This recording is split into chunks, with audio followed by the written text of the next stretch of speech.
नमस्कार, KP news 24/7 में आपका स्वागत है। मैं हूं आत्मज्योति आर्य। आइए देखते हैं इस वक्त के मुख्य समाचार।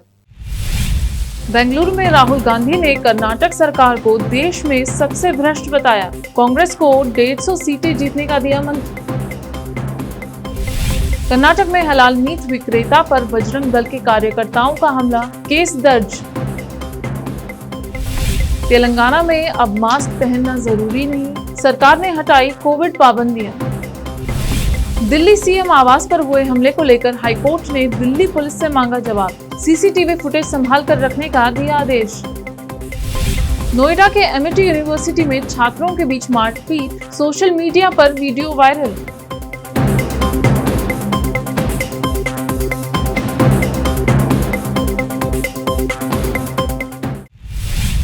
अब समाचार विस्तार से। कांग्रेस नेता राहुल गांधी शुक्रवार को बेंगलुरु में पार्टी नेताओं को संबोधित करते हुए कर्नाटक सरकार को देश की सबसे भ्रष्ट सरकार करार दिया। उन्होंने आरोप लगाया कि भाजपा वित्तीय हस्तांतरण प्रणाली पर काम कर रही है। वह गरीबों से पैसा लेकर देश के चुनिंदा अमीर कारोबारियों को दे रही है। राहुल ने कर्नाटक को पार्टी का स्वाभाविक प्रदेश बताते हुए यह कहा कि यहाँ हमेशा कांग्रेस पार्टी के समर्थन की भावना रही है। हमारे मन में बहुत स्पष्ट होना चाहिए कि हमें 150 से कम सीटें नहीं मिलेंगी। हम कर्नाटक को फिर से विकास के पथ पर लाएंगे। कांग्रेस नेता ने कहा कि कर्नाटक में कौन काम कर रहा है यह पता लगाना बहुत आसान है। हमें हमारे टिकट काम के आधार पर तय करना चाहिए। यह देखना चाहिए कि कौन व्यक्ति पार्टी के लिए काम कर रहा है। हमें कांटे की टक्कर के लिए चुनाव नहीं लड़ना है, बल्कि सरकार बनाने के लिए निर्णायक ढंग से लड़ना है। राज्य के 2 दिवसीय दौरे पर आए राहुल गांधी ने कांग्रेस की कर्नाटक इकाई के अध्यक्ष डीके शिव कुमार, विपक्ष के नेता सिद्धारामैया और राज्य के अन्य वरिष्ठ नेताओं के साथ बैठक की। Then the party must ensure that that person is protected, that person is rewarded, and that person gets the relevant position in the party. So once again, I'd like to state these 3 principles. Number 1, we should not fight an election to make it a close election. We should fight the election to make it a decisive victory for the Congress party. Minimum seats 150, not one less than that. Number 2, we should make our decisions based on merit. And number 3, we should reward those who have worked effectively, who have fought, defended the issues, and fought loyally for the Congress party. Of course, it goes without saying that we need to reward our workers. And they should be very clear that when we do come to power in Karnataka, we are going to use the government in a way that defends the issues that our workers fought for, but we are also going to reward the Congress worker who gave his blood and his tears for the party.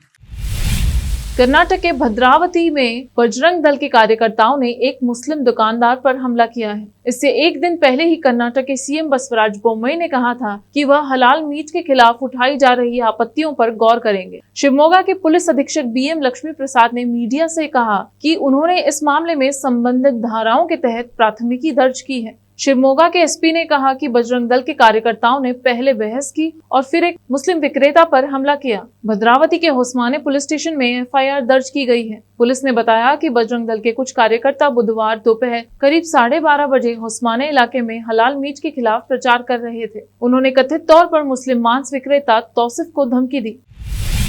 देश भर में पिछले कुछ दिनों में corona के मामले में गिरावट दर्ज की गई है। नतीजन तेलंगाना सरकार ने आज सभी कोविड-19 संबंधित प्रतिबंधों को हटाने का फैसला किया। साथ ही फेस मास्क की अनिवार्यता को भी हटाया गया है। अब ये स्वैच्छिक निर्णय होगा कि किसी को मास्क पहनना है या नहीं। हालांकि बुजुर्गों, गर्भवती महिलाओं को कोविड उपयुक्त व्यवहार का पालन जारी रखने के लिए कहा गया है। सार्वजनिक स्वास्थ्य के राज्य निदेशक जी श्रीनिवास राव ने कहा कि तेलंगाना में कोरोना की स्थिति पूरी तरह से नियंत्रण में है, जिसमें रोजाना 50 से कम मामले सामने आते हैं। अधिकारियों ने कहा कि 18 वर्ष और उससे अधिक आयु वर्ग के सभी लाभार्थियों को टीके की दोनों खुराकें दी गई है। अधिकारियों ने कहा कि तेलंगाना के लगभग 10 जिलों में आज 0 मामले देखे गए, जबकि 13 अन्य जिलों में 10 से कम मामले दर्ज किए गए। दिल्ली के सीएम अरविंद केजरीवाल के आवास पर हुए हमले का मामला कोर्ट पहुंच चुका है। अब इस मामले में हाईकोर्ट ने दिल्ली पुलिस से जवाब मांगा है। इसके साथ ही कोर्ट ने दिल्ली सीएम अरविंद केजरीवाल के आवास के आसपास लगे सीसीटीवी फुटेज को भी सुरक्षित रखने के आदेश दिए हैं। अब इस मामले की अगली सुनवाई दिल्ली हाईकोर्ट में 15 अप्रैल को होगी। दिल्ली हाईकोर्ट ने अरविंद केजरीवाल के आवास पर हमले की निंदा भी की है। कोर्ट ने कहा, हमने वीडियो में देखा है कि कैसे सार्वजनिक प्रॉपर्टी को नुकसान पहुंचाया गया है। इसके बाद दिल्ली हाईकोर्ट ने दिल्ली पुलिस को नोटिस जारी किया और साथ ही सील बंद स्टेटस रिपोर्ट दाखिल करने के आदेश दिए हैं। केंद्र सरकार की तरफ से कहा गया कि दिल्ली पुलिस ने तुरंत इस मामले में कार्रवाई की है। नोएडा के सेक्टर 126 में स्थित एमिटी यूनिवर्सिटी में छात्रों के दो गुटों के बीच झगड़े और मारपीट का मामला सामने आया है। इस घटना का वीडियो सोशल मीडिया पर तेजी से वायरल हो रहा है। वहीं पुलिस का कहना है, अभी तक किसी की तरफ से कोई शिकायत नहीं मिली है। शिकायत आने पर जांच के बाद कार्रवाई की जाएगी। वहीं यूनिवर्सिटी प्रशासन इस मामले में कुछ भी बोलने से बच रहा है। दर्जन भर से ज्यादा छात्रों के बीच जमकर हो रही मारपीट का ये वीडियो सोशल मीडिया पर तेजी से वायरल हो रहा है। उत्तर प्रदेश के मुख्यमंत्री योगी आदित्यनाथ ने लखनऊ में अपने काफिले की सुरक्षित रवानगी के लिए रोके गए सामान्य यातायात में फंसी एक एम्बुलेंस को अपनी गाड़ी रोककर जाने का रास्ता दिया। अधिकारियों ने यह जानकारी दी। पुलिस उपायुक्त सुभाष चंद्र शाक्य ने बताया कि मुख्यमंत्री का काफिला हजरतगंज से बंदरियाबाग की तरफ रवाना होने के लिए निकलने वाला था। उन्होंने बताया कि इसके लिए एक सामान्य प्रक्रिया के तहत उस रास्ते पर यातायात रोका गया था। शाक्य के मुताबिक राजभवन के नजदीकी योगी ने एक एम्बुलेंस को यातायात में फंसे देखा तो उन्होंने सुरक्षा कर्मियों को निर्देश दिया कि अपना कारवां सड़क के किनारे पर रोक दे और एम्बुलेंस को जाने का रास्ता दे। उन्होंने बताया कि मुख्यमंत्री की इस पहल की आम लोगों ने सराहना की। परीक्षा पे चर्चा कार्यक्रम के 5वें संस्करण का समापन हो चुका है। इस कार्यक्रम का आयोजन नई दिल्ली के तालकटोरा स्टेडियम में किया गया। इस मौके पर प्रधानमंत्री नरेंद्र मोदी के साथ शिक्षा मंत्री धर्मेंद्र प्रधान मौजूद रहे। कार्यक्रम में देश के लगभग सभी राज्यों के शिक्षा मंत्री, कक्षा 10वीं, 11वीं और 12वीं के छात्रों के साथ माता पिता, अभिभावक और शिक्षक गण मौजूद रहे। कार्यक्रम की शुरुआत में शिक्षा मंत्री ने कोरोना महामारी के चलते पिछले 2 साल से परीक्षा पे चर्चा कार्यक्रम के फिजिकल रूप में आयोजित नहीं किए जाने का खेद जताया। प्रधानमंत्री का अभिनंदन करते हुए उन्होंने बच्चों को YouTube पर चलो जीते हम फिल्म देखने की भी सलाह दी। आइए लेते हैं छोटा सा ब्रेक, जल्द लौटते हैं ब्रेक के बाद। हिंदुस्तान के हर कोने में हम हैं मौजूद। 24 घंटे हालात पर गहरी नजर, खबरों से जुड़े चुपते सवालात और आपको दिखाता है धार्मिक, सामाजिक, राजनीतिक, लोकल और इंटरनेशनल न्यूज की सबसे बेहतर कवरेज जो आपको रखती है हर पल बाखबर। देश और दुनिया भर की खबर के लिए देखते रहें KP news 24/7। Noor education trust Bidar की ओर से चलाए जाने वाला Noor MEd and BEd college Bidar, recognized by NCTE Delhi and affiliated to Gulbarga University, Gulbarga. Admission are open for the academic year 2021-22. विशेषज्ञ और सक्षम शिक्षकों द्वारा शिक्षा प्राप्त करने के लिए नूर एमएड एंड बीएड कॉलेज में दाखिला लें और शांत वातावरण में शिक्षा प्राप्त करें। बीदर शहर में बेहतर शिक्षा का एकमात्र केंद्र Noor MEd and BEd college, Shahpur gate, Bidar. Phone numbers 9945283920, 8482221297। रोगियों की सेवा और देखभाल करना जहां बड़े सम्मान की बात है, वहीं ये एक सम्मानीय पेशा भी है। इस पेशे को अपनाने वालों को नर्स कहा जाता है और इसका प्रशिक्षण लेने को नर्सिंग कहते हैं। इस नर्सिंग कोर्स की शिक्षा लेने के लिए सुखद वातावरण और अच्छे प्रशिक्षण केंद्र की आवश्यकता होती है।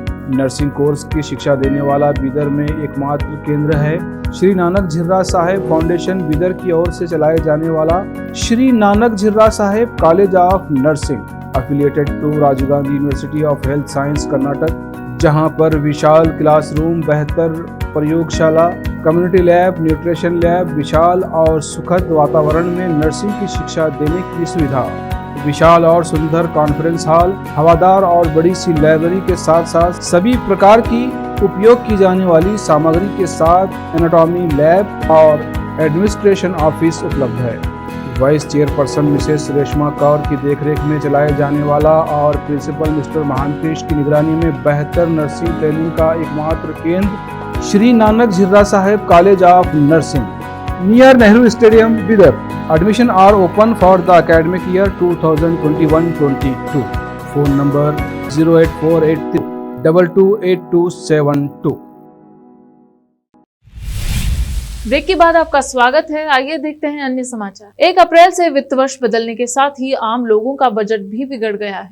नए वित्त वर्ष पर महंगाई का नया झटका लोगों को लगना शुरू हो गया है। इसका नतीजा है कि चाहे खाना पीना हो या फिर सफर करना, सब कुछ महंगा हुआ है। इतना ही नहीं, दवाई से लेकर पढ़ाई तक पर महंगाई की मार पड़ी है। बिहार में इसका बड़ा असर देखा जा रहा है और आम आदमी महंगाई के ट्रिपल अटैक से बेहाल होने जा रहा है। दरअसल शुक्रवार से कमर्शियल गैस की कीमतों में प्रति सिलेंडर 250 रुपए की बढ़ोतरी हो गई है। यानी जो सिलेंडर होटल जैसी जगहों पर खाना पकाने में उपयोग होता है, उनकी कीमतें बढ़ी हैं। माना जा रहा है कि इस कारण होटल में खाने पीने के सामान की कीमत बढ़ जाएगी। 1 अप्रैल 2022 से कमर्शियल गैस सिलेंडर की कीमत 2253 रुपए पर पहुंच गई है। इसी तरह आम आदमी का सड़क पर सफर करना भी महंगा हो गया है। बिहार के सभी टोल नाकों पर टोल टैक्स में 10 से 65 रुपए तक की बढ़ोतरी हुई है। नए टोल दर के कारण राष्ट्रीय राजमार्गों पर आज से सफर करना महंगा हो गया है। उदाहरण के तौर पर नए टोल दर के कारण अब बख्तियारपुर पटना टोल प्लाजा पर कार जीप के लिए एक तरफ का टोल 125 रुपए तो वापसी पर दोनों ओर के लिए 285 रुपए का भुगतान करना होगा। इसी तरह बस, मालवाहक, ओवरसाइज कमर्शियल वाहन के टोल टैक्स में भी जोरदार बढ़ोतरी हुई है।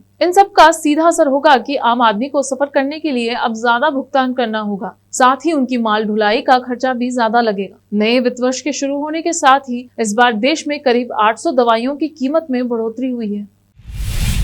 कैराना तहसील मुख्यालय पर शुक्रवार को कॉलेज के छात्र छात्राओं ने कैराना के डीके कॉन्वेंट स्कूल में संदिग्ध परिस्थितियों में ऊपर से गिर जाने से छात्रा की मौत हो गई थी। स्कूल स्टाफ का कहना है कि छात्रा ने स्कूल की 3री मंजिल से कूदकर आत्महत्या की है। परिजनों का आरोप है कि उनकी बेटी की हत्या की गई है। परिजनों की तहरीर पर पुलिस ने कार्यवाही करते हुए प्रधानाचार्य के पुत्र के विरुद्ध मुकदमा पंजीकृत किया। शुक्रवार को अनुष्का शर्मा को इंसाफ दिलाने के लिए विजय प्रत्यय कॉलेज के छात्र छात्रा सड़कों पर नारेबाजी करते हुए कस्बे के मुख्य मार्गों से होकर तहसील मुख्यालय में पहुंचकर अनुष्का शर्मा छात्रा की मौत की सीबीआई जांच की मांग करते हुए मुख्यमंत्री के नाम कैराना एसडीएम संदीप कुमार को एक ज्ञापन सौंपा। ज्ञापन में आरोपियों को जल्द से जल्द फांसी की सजा देने की मांग की गई। जनपद शामली, उत्तर प्रदेश से केपी न्यूज के लिए आजाद खान की रिपोर्ट। देखो, मैं ज्यादा तो बोलना चाहूंगी नहीं क्योंकि वही बंदा फिर नजरों में आ जाता है। And I know and you know कि फिर उस लड़की के लिए या वो लड़का हो जो भी किसी के लिए स्टैंड लेता है, उसके लिए खतरा उत्पन्न हो जाता है। मैं डायरेक्टली बोल रही हूँ, ठीक है। एंड हमारी मांग ज़्यादा नहीं है, सिर्फ हमारी मांग ये है कि अनुष्का शर्मा को जस्टिस दो, उसके लिए सीबीआई जांच कराओ और आरोपी को फांसी दो। इससे ज़्यादा हम कुछ नहीं चाहते। पुलिस ने मुकदमा दर्ज कर लिया है, कार्रवाई चल रही है, क्या उससे संतुष्ट क्या कार्रवाई चल रही है आपको पता है? बताइए। आपको पता है? नहीं, मैं आपसे पूछना चाह रही हूँ, क्या आपको पता है कार्रवाई चल रही है? पुलिस बता रही है, पुलिस का दावा है। हम भी बता रहे हैं नहीं चल रही है। आप हमारी मानिए। संतुष्ट नहीं आप? नहीं है। अगर संतुष्ट होते तो हम सब क्यों आते? अगर संतुष्ट होते तो ये लड़कियां क्यों आती? हम क्यों आते? तो अभी क्या ज्ञापन दिया है एसडीएम साहब को? आपको हम बताएं, हम लोगों ने अपने प्रिंसिपल से भी अनुमति नहीं ली है। हम लोग सिर्फ एक लड़की को जस्टिस दिलाने के लिए और एक आरोपी को फांसी दिलाने के लिए अपने प्रिंसिपल से, अपने कॉलेज से ऊपर होकर आए हैं। ये सब लड़कियां अपने घरों से ऐसे ही नहीं आई है। सबको अपने मदर फादर को बता के आई थी कि हम इस टाइम आ जाएंगे, लेकिन ये उस टाइम नहीं जा रही है क्योंकि सिर्फ उस लड़की को न्याय दिलाने के लिए। कि आत्महत्या सुसाइड केस की, वो सुसाइड नोट की बात करूंगा। सुसाइड नोट, वो नाबालिग थी, नाबालिग कभी भी सुसाइड नोट नहीं लिख सकती। 18 साल के बाद नहीं लिख सकती है। 18 साल से पहले सुसाइड नोट नहीं लिख सकती। रही अगर लड़की ने सुसाइड नोट लिखा, जैसे वो बता रहे हैं कि वो अखबार में आई है, हम तक क्यों नहीं आया सुसाइड नोट? हमारा पूरा गांव वहाँ पे गया था, डीके पब्लिक स्कूल में गया था वहाँ पे, तो उस दिन क्यों नहीं दिया सुसाइड नोट? सुसाइड नोट उस दिन क्यों नहीं दिया? अब अखबार में ही सीधा क्यों आया? जिस दिन आत्महत्या करी उस दिन क्यों नहीं दिया? उस दिन नहीं दिया, 4 दिन बाद दिया है। 4 दिन के बाद भी हमसे नहीं दिया, हमसे नहीं दिया, सीधा अखबार में छपवाया। रही लड़की अगर सुसाइड नोट लिखती तो सर के ऊपर नहीं लिखती, उसमें सर के लिए लिख रहा है, मम्मी पापा के लिए लिखती, जो उससे जुड़ा हुआ है, भाई के लिए लिखती, मामा के लिए लिखती, या जो भी उसका प्यारा होगा उसके लिए लिखती, सर के लिए थोड़ा ही लिखते। ठीक है, ये कह रहे हैं कि कभी दिल्ली भेज दिया हमने वो सुसाइड नोट, कभी लखनऊ जा रहा है, जा कहाँ रहा है, वो तो यहीं रखा है, अब तक गया भी नहीं, अभी यहीं रखा है, गया भी नहीं, अभी इसकी जांच चलेगी।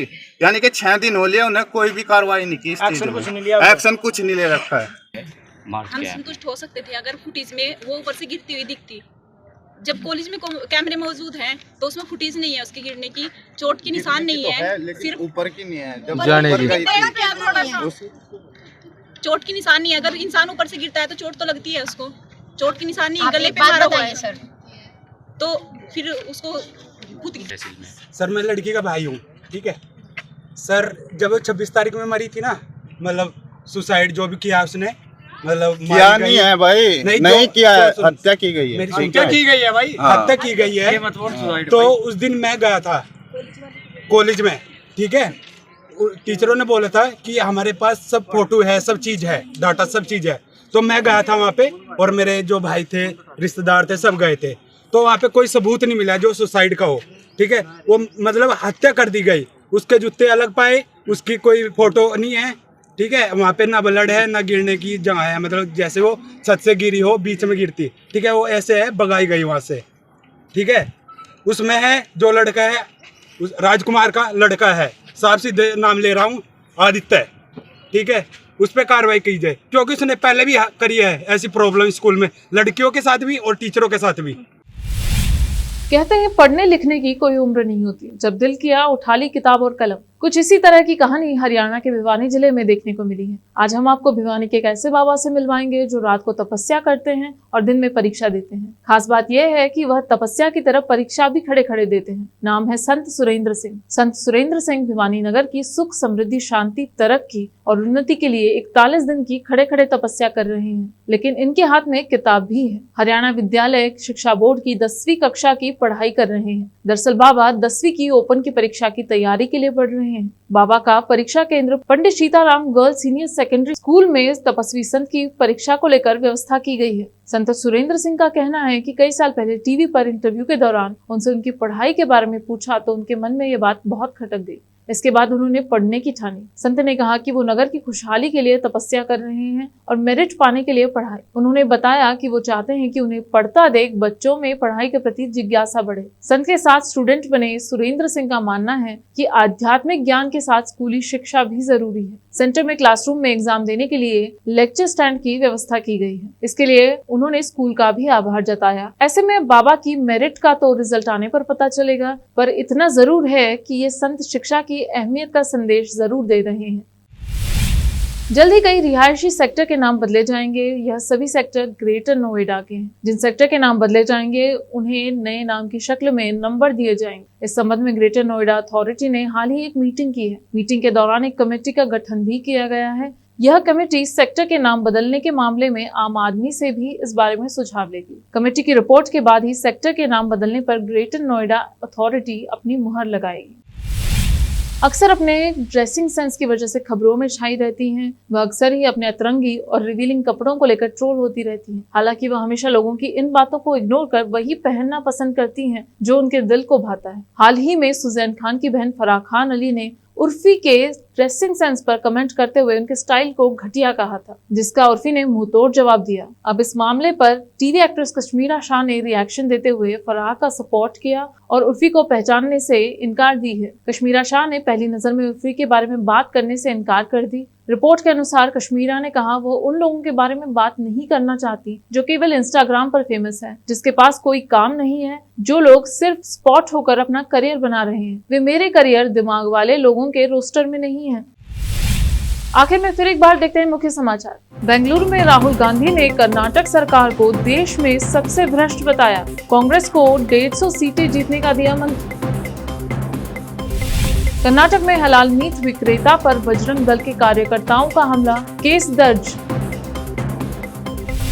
तेलंगाना में अब मास्क पहनना जरूरी नहीं, सरकार ने हटाई कोविड पाबंदियां।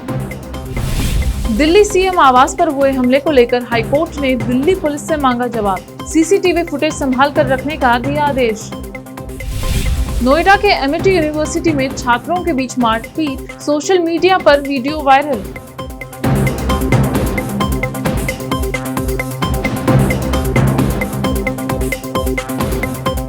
केपी न्यूज में अब तक के लिए इतना ही। देश प्रदेश के समाचारों के लिए देखते रहिए केपी न्यूज 24/7। धन्यवाद।